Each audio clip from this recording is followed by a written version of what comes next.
The Joes are hanging out on a submarine, searching for a sunken vessel called the USS Merkin, which can't possibly be right because isn't a merkin like some kind of pubic hair wig? It doesn't matter in any case because they end up finding a Cobra sub instead.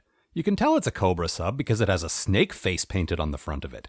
And the interior is clearly Teletran 1 from the Autobot Volcano base. Like, clearly! Up above on the Joe ship, Shipwreck and his parrot spot a woman in the water. And big damn hero that he is, he jumps right in to rescue her right in the middle of a heated exchange of missile fire with the Cobra sub. He brings her aboard, and her skin is blue, which I'm pretty sure is Sunbow code for her being a mermaid. But I'm more concerned with the Cobra outfit she's wearing, which apparently nobody but Lady J noticed.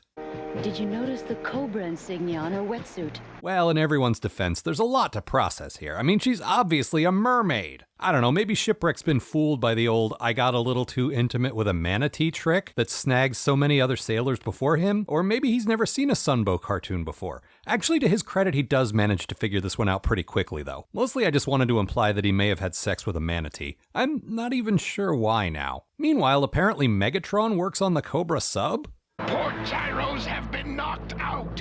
Tubes 3 and 4 are inoperative. Well, I mean, he already lives under the ocean, so it'd be an easy commute. Then the Cobras send some guys up to take the mermaid, whose name is Mara, as you might have guessed, back. But she's not having any of it, and neither is her knife. Then a G.I. Joe vehicle called the Shark arrives. I was trying to gloss over the fact that everyone has been saying the shark out loud about 6,000 times to this point, because it felt a little more blatantly toy commercialish than the usual, already very high amount of toy commercialish. But I guess it's actually relevant to the plot, so there it is. The shark. Your parents put it together. Anyway, I'm sure all of this endless missile firing is probably exciting to someone, but I was promised a mermaid and then given a brief glimpse of one, and can we just cut back to that now, please? Okay, there, finally. The Joes take a sensible position on the fact that Mara's wearing a giant red snake on her shirt and interrogates her, learning that she was a test subject in some Cobra mad science experiment meant to create amphibious troops. And I don't know why I find this a little disappointing, because it makes total sense in the context of the show. I guess I was hoping she was an actual mermaid from, like, Atlantis or something. This is still pretty cool and all, but I'd grown accustomed to a certain level of batshit insanity from this show, and this almost makes sense by those standards. Doc works up a sort of reverse scuba suit for Mara, but this is all Shipwreck can say. And I can't talk to her.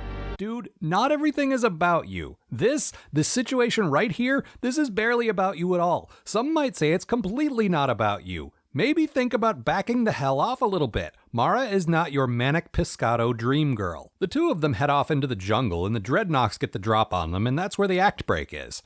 I mean, not every fade to commercial cliffhanger can fill you with genuine suspense, but this might be the least effective so far, because have the Dreadnoks ever managed to do anything but suck and lose? They're the devastator of this show. And sure enough, Mara manages to fight them off, even in mid, suffocating from being out of the water too long. Huh? Where'd they go?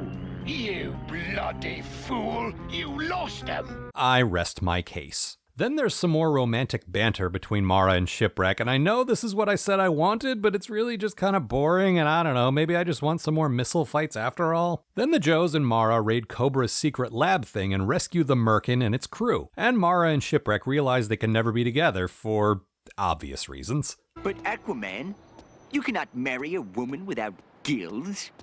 You're from two different worlds.